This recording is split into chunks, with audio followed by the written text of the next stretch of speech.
Hey, what's up you guys? It's me, Tracy Loren, and welcome back to my YouTube channel.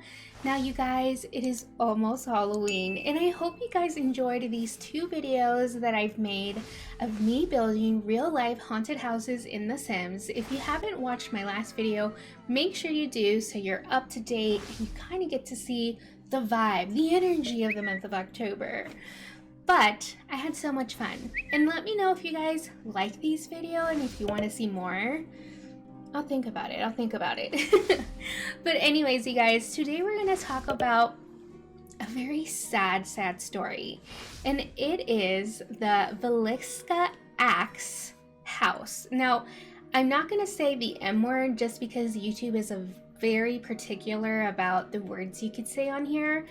But if you just Google search Villisca Axe, and you will find out a lot of information about this. But we are going to be talking about the Moore family and the tragic story of how they're no longer on Earth. Now, we're going to start off by talking about the community, talk about Villisca, Iowa itself. Prior to June 10th, 1912, Villisca, Iowa was a upcoming rural community. Now, by rural community, I mean it was a very small community. Everyone knew everyone. Everyone was on everyone's business. But for the most part, they were all a very tight-knit community. But the community was fastly growing. They had a beautiful train station. They had businesses just growing and thriving, which everyone in the city was really excited about because they were getting all these new travelers, new preachers coming from far distances. And of course, everyone was excited about this upcoming and this new thrive that was in the city. So a lot of people prior to June 10th, they would bring these travelers, because these travelers had nowhere to go. They would bring these people into their homes. They would give them a place to sleep, and the next morning they would cook breakfast and give them a little to-go bag. So just so you guys could kind of get the image of how Villisca was, they were very open, right? They were very trustworthy of everyone, which honestly, it's very different from what today is.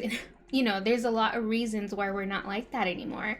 But just wanted to paint a picture of how things were back then.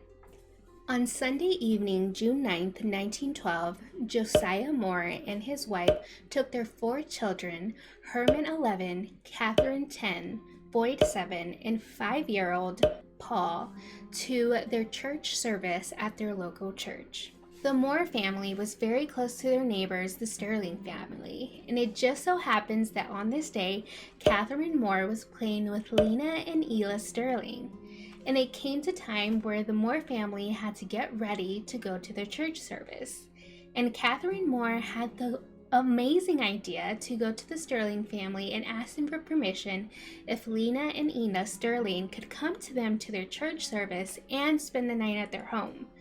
Obviously, the parents said yes, and they went along. Now, that is something really normal, right? The Sterling family really trusted the Moore family. They spent all that time together. Their kids are roughly around the same age, and they always play together. So to the Sterling family, this was a normal thing, having their daughters interact with the Moore family and have a sleepover. And in their defense, this is just a normal day. They're going to church, and they're going to come back and go to sleep and get their girls the next day. There was nothing to fear. There was no danger in sight.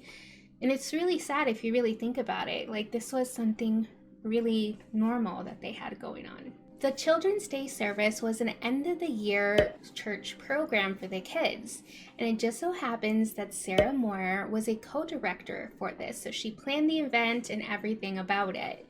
Now, this is when the kids will go up, share their testimony, recite little stories. So this was the environment they were in. All the little children in the community talking about the gospel and just, having these fun little moments. And at the end of that, they had refreshments of milk and cookies, which the kids were really excited about. And that lasted about 2 hours. And it ended at 9:30 p.m. Now, people around that time described the day as very cloudy, gloomy, and cold. So This is what the Moore family, including their two guests, Leah and Ina, walked back to at 9:30 to their home. And sometime after midnight, the killer or killers picked up one of Josiah's axe from his backyard and entered the home and bludgeoned all 8 people. By 7:30 the next morning, Mary Beckham, an elderly neighbor of the Moores, became very concerned when she didn't hear or see any of the Moore family members. She immediately became concerned and called Josiah's brother, Ross, to come over and investigate immediately. Ross arrived around 8 a.m. and immediately started investigating.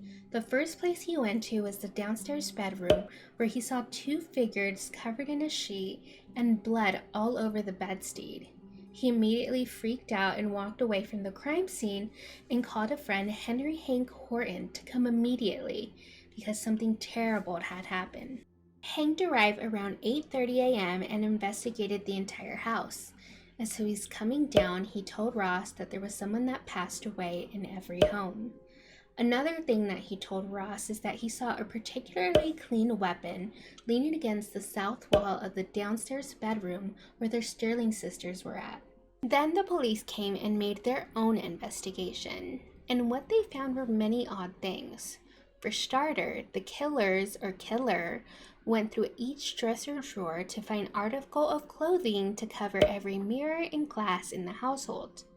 Another thing that they found, that at the kitchen table there was a plate of an uneaten food and a bowl of bloody water next to it.